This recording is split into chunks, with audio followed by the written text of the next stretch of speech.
이 치약 계속 쓰면 치아보다 잇몸이 먼저 망가집니다. 안녕하세요. 치아 교정 전문의 김영수입니다. 제가 직접 진료한 72세 여성 환자 이야기입니다. 평생 충치 하나 없이 살아오셨던 분이에요. 스스로도 구강 건강에 자부심이 있었고 하루 3번, 30년 넘게 꼬박꼬박 이를 닦아오신 분입니다. 그런데 최근 몇 달 사이 음식만 씹어도 잇몸에서 피가 나고 치아가 흔들린다는 증상을 호소하며 내원하셨습니다. 처음엔 당뇨나 치주 질환을 의심했죠. 하지만 혈당도 전신 건강도 문제 없었습니다. 결정적인 원인은 매일 사용하신 고연마 치약이었습니다. 시중에서 미백에 좋다고 알려진 고연마 성분 치약을 장기 사용하신 결과 겉으로는 하얀 치아가 유지되고 있었지만 잇몸은 미세하게 계속 갈려나가며 점점 얇아지고 약해지고 있었던 겁니다. 결국 치아를 붙들고 있던 잇몸이 먼저 무너졌던 거죠. 이 사례는 결코 특이한 예가 아닙니다. 최근 70대 이상 환자 중 치아가 멀쩡한데 잇몸이 먼저 무너진다는 분들이 점점 늘어나고 있습니다. 그 중심엔 의외로 습관처럼 사용하는 치약이 있죠. 오늘은 여러분이 무심코 매일 사용하고 있는 치약 중 오히려 잇몸을 먼저 망가뜨리는 5가지 치약 유형과 그 대안을 알려드리겠습니다. 지금부터라도 치약을 다시 선택하셔야 합니다. 첫 번째로 조심하셔야 할 치약은 고연마 성분을 포함한 치약입니다. 흔히 시중에서 미백 치약, 착색 제거, 치약이라는 이름으로 판매되는 제품들 대부분이 이 부류에 해당됩니다. 문제는 이 치약들이 치아 표면의 착색을 제거하는 과정에서 치아만이 아니라 잇몸 표면까지 함께 연마해 버린다는 점입니다. 실제 연마제를 확인해 보면 실리카, 산화알루미늄, 칼슘 카보네이트 같은 입자들이 사용됩니다. 이 성분들은 단단한 치아의 착색을 벗기기엔 효과적이지만 연약한 잇몸 점막에는 지나치게 강한 자극이 됩니다. 특히 연마력이 높은 제품을 매일같이 사용하는 경우 잇몸에 지속적인 마찰이 가해져 점막 세포가 손상되기 시작하죠. 70대 이후엔 잇몸의 재생력이 급격히 떨어지기 때문에 한번 깎인 잇몸은 회복이 매우 어렵습니다. 이런 상태가 지속되면 점차 잇몸이 내려가고 치아 뿌리가 노출되며 결국 치아 자체가 흔들리고 빠지는 상황으로 이어집니다. 특히 문제되는 것은 이런 고연마 치약들이 사용 직후에 느낌이 좋다는 겁니다. 뽀득뽀득한 느낌, 시원한 청량감, 표면이 매끄러워지는 감각 등이 오히려 사용자에게 잘 닦였다는 착각을 주게 되죠. 하지만 그 느낌은 사실 치아와 잇몸이 갈려나가고 있다는 신호일 수도 있습니다. 제가 기억하는 또 다른 사례가 있습니다. 75세 남성 환자분인데 늘 미백 치약을 쓰셨고 커피 착색 제거용이라는 제품을 10년 넘게 사용하셨어요. 처음엔 치아가 노랗게 착색되는 게 싫어서 사용하셨는데 나중엔 치아보다 잇몸이 먼저 주저앉아 있었습니다. 스케일링으로도 해결되지 않는 잇몸 후퇴가 진행됐고 결국 2개의 어금니를 뽑아야 했죠. 이분은 잇몸이 왜 이렇게 빨리 내려가죠? 라며 굉장히 당황하셨습니다. 하지만 원인을 분석해보면 연마 입자에 의한 마찰이 잇몸 경계선을 매일 조금씩 갉아먹은 결과였습니다. 문제는 이런 변화가 수개월 수년에 걸쳐 서서히 일어나기 때문에 본인이 잘 알아차리지 못한다는 점입니다. 고연마 치약은 특히 잇몸이 민감한 분, 잇몸이 내려가기 시작한 분, 치아가 시린 증상이 있는 분에겐 절대 권장하지 않습니다. 치아가 시린 분들은 이미 범랑질이 얇아졌거나 잇몸이 내려갔을 가능성이 높기 때문에 고연마 치약은 오히려 더 큰 자극이 될 수 있습니다. 그렇다면 대안은 무엇일까요? 치아 착색이 걱정되시더라도 고연마 치약 대신 저연마, 저자극 치약으로 바꾸는 것이 중요합니다. 식약처에서 연마력 기준 RDA를 확인하고 RDA 수치가 70 이하인 제품을 선택하는 것이 좋습니다. 또 천연 성분 위주의 저자극 제품을 사용하고 커피나 차를 마신 후에는 물로 입을 헹궈주는 습관을 들이면 착색도 충분히 예방할 수 있습니다.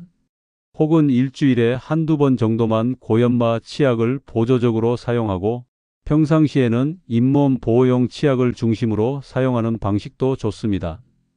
마치 각질 제거를 일주일에 한두 번만 하듯 치아 연마도 그렇게 제한적으로 접근해야 합니다.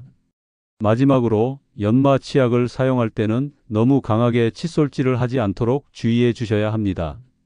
아무리 좋은 치약을 써도 힘을 주어 닦는 순간 잇몸은 더 쉽게 손상됩니다. 치약보다 더 중요한 건 사실 칫솔질 습관이라는 점도 함께 기억해 두셔야 합니다. 두 번째로 주의하셔야 할 치약은 강한 화학 성분이 포함된 제품입니다. 특히 트리클로산, 라우릴 황산나트륨, 파라벤 계열의 방부제, 인공색소, 인공향료 등은 입안 점막에 반복적인 자극을 줄 수 있는 대표적 성분입니다. 이들 성분은 치약을 풍성하게 거품나게 하고 살균 작용을 강화하며 사용 후 상쾌함을 오래 유지해주기 위해 넣는 경우가 많습니다. 하지만 문제는 노년기의 구강 점막은 젊은 세대보다 훨씬 얇고 민감하다는 데 있습니다.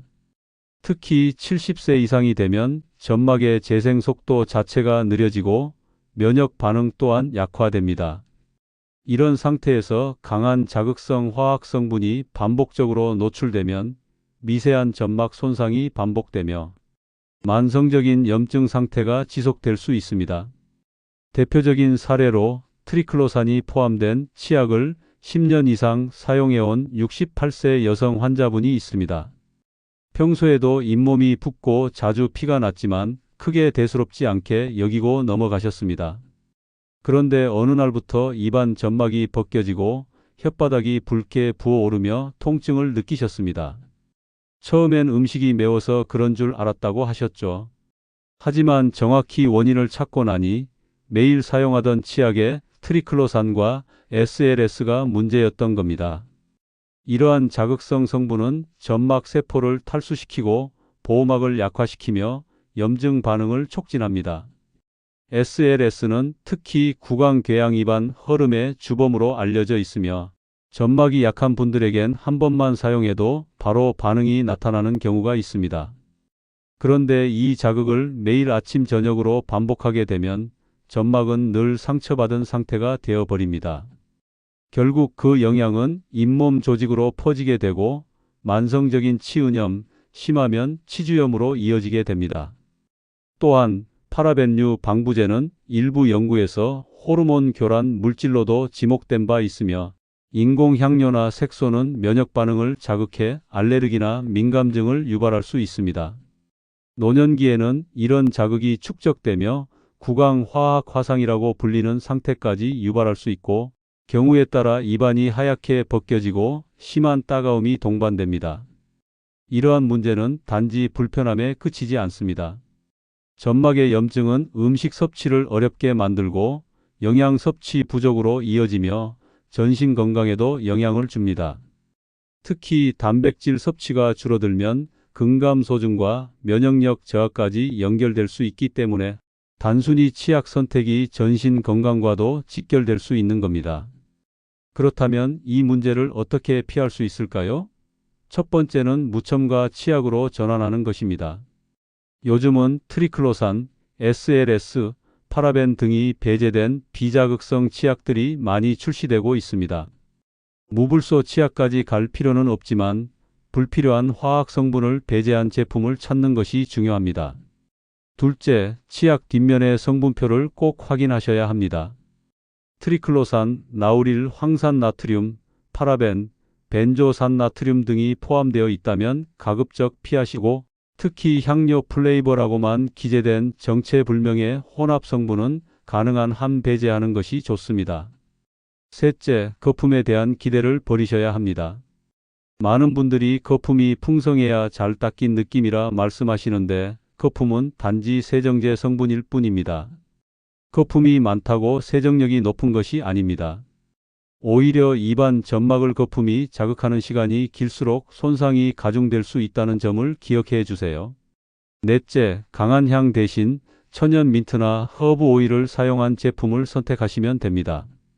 페퍼민트 오일이나 유칼립투스 오일처럼 식물성 천연 향료는 자극은 덜하면서도 입안을 산뜻하게 유지해 줍니다.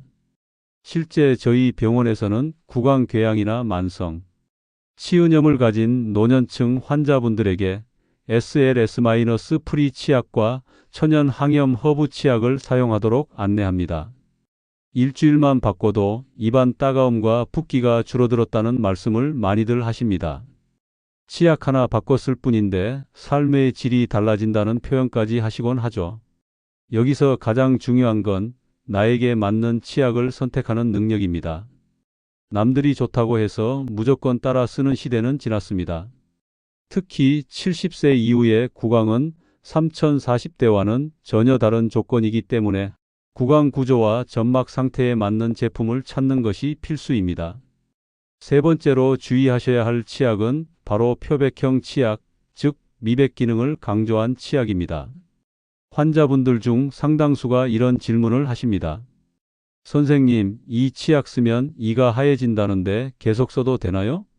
제가 가장 먼저 확인하는 건 그 치약에 과산화수소 또는 산화카르바미드 같은 표백 성분이 포함되어 있는지 여부입니다.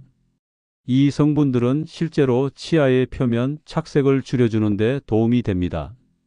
하지만 문제는 이들이 단지 치아 표면에서만 작용하는 것이 아니라는 점입니다.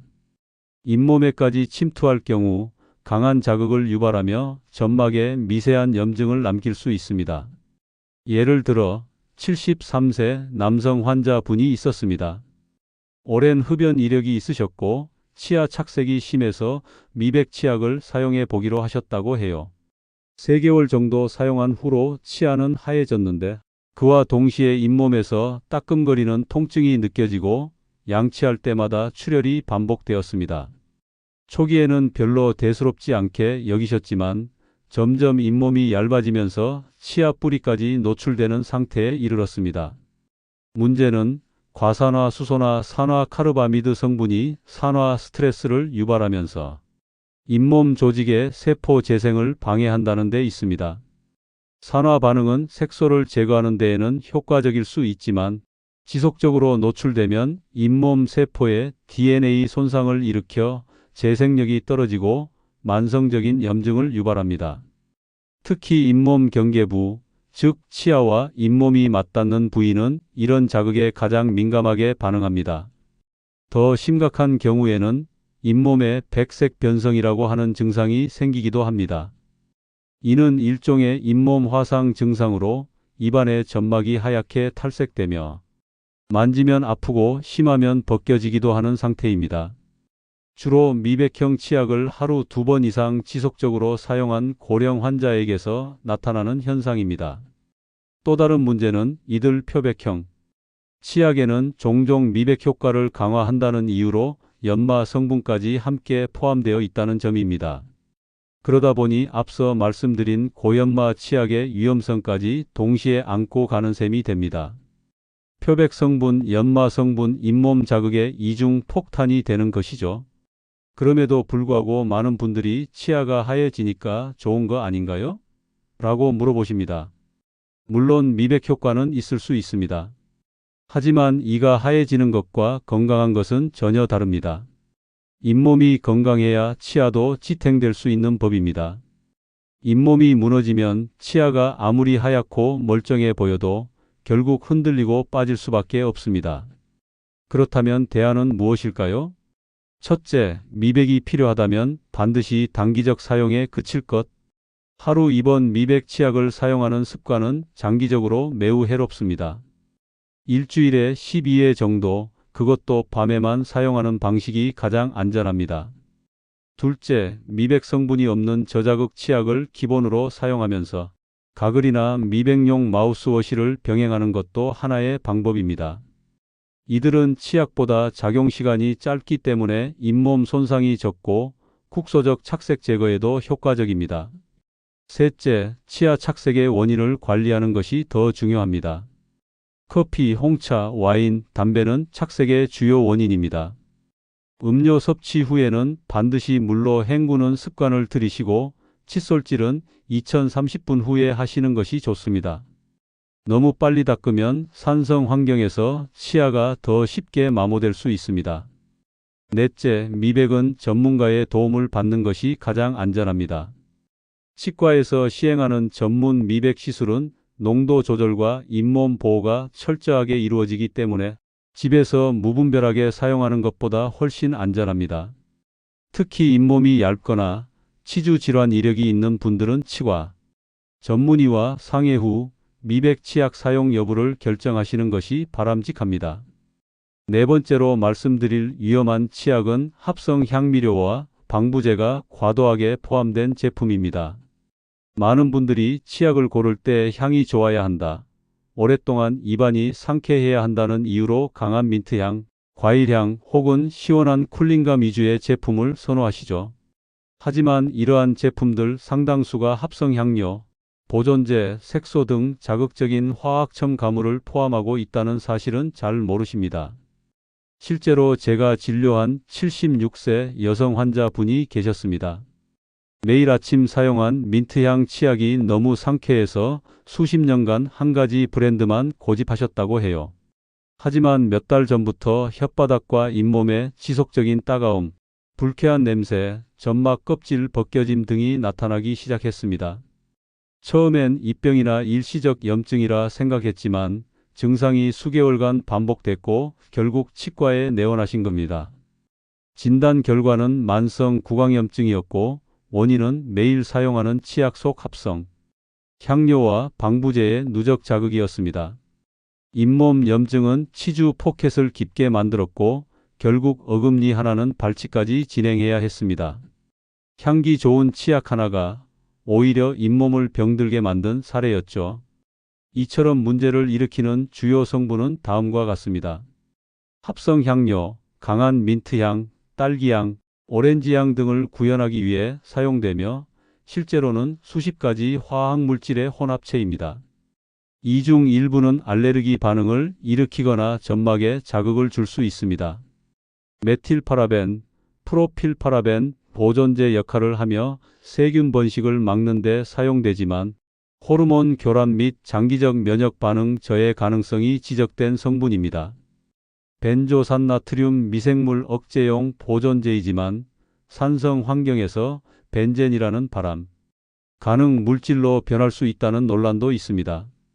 합성 색소 CI 색상번호 치약을 보기 좋게 만들기 위한 착색제인데 불필요한 염료이며 일부는 점막 자극을 유발할 수 있습니다. 이런 성분들이 구강 내에 들어왔을 때 가장 먼저 영향을 받는 곳은 바로 점막과 잇몸입니다. 매일 두세 번 반복적으로 이런 자극을 주면 점막 세포의 장벽이 손상되고 구강 내 유익균과 유해균의 균형이 무너집니다. 유해균이 많아지면 자연히 염증성 반응이 생기고 잇몸이 붓고 피가 나기 시작하는 것입니다. 또한 이러한 자극은 점막에 직접적인 상처를 만들지 않더라도 면역 반응을 교란시켜 장기적인 만성 염증 상태로 끌고 갑니다. 결국 겉으론 멀쩡해 보여도 잇몸 깊은 층에서 미세한 염증이 이어지고 시간이 지나면 치아를 지탱하는 인대와 뼈까지 영향을 받습니다. 이걸 바로 만성 치주염이라고 하죠. 70대 이상에서는 이런 변화가 훨씬 빠르게 진행됩니다. 세포 재생 능력이 저하되어 있기 때문에 자극받은 점막은 회복 속도가 느리고 결과적으로 손상이 누적될 수밖에 없습니다. 특히 침 분비량이 줄어든 분들에겐 방부제나 향료의 자극이 더 직접적으로 작용합니다. 그렇다면 어떻게 해야 할까요? 첫째, 치약의 성분표를 반드시 읽으셔야 합니다. 향료, 플레이버라고만 표기된 제품보다 천연 오일 명시된 제품이 훨씬 안전합니다. 파라벤, 벤조산나트륨이 들어간 제품은 장기적으로 사용을 피하시는 게 좋습니다. 둘째, 천연 기반 치약을 선택하세요. 식물성 향료, 천연 유래 방부제가 사용된 제품들이 있으며 오히려 자극 없이 입안을 산뜻하게 유지해 줍니다. 허브 오일 유칼립투스, 티트리, 자일리톨, 알로에베라 같은 성분이 포함된 제품이 대표적입니다. 셋째, 거품이 너무 풍성하거나 향이 지나치게 오래가는 제품은 오히려 자극이 강할 가능성이 높습니다. 입안이 따갑거나 양치 후 혓바닥이 시리거나 붓는 느낌이 있다면 그 치약은 당장 바꾸셔야 합니다. 넷째, 민감성 용어린이용 치약도 하나의 대안입니다.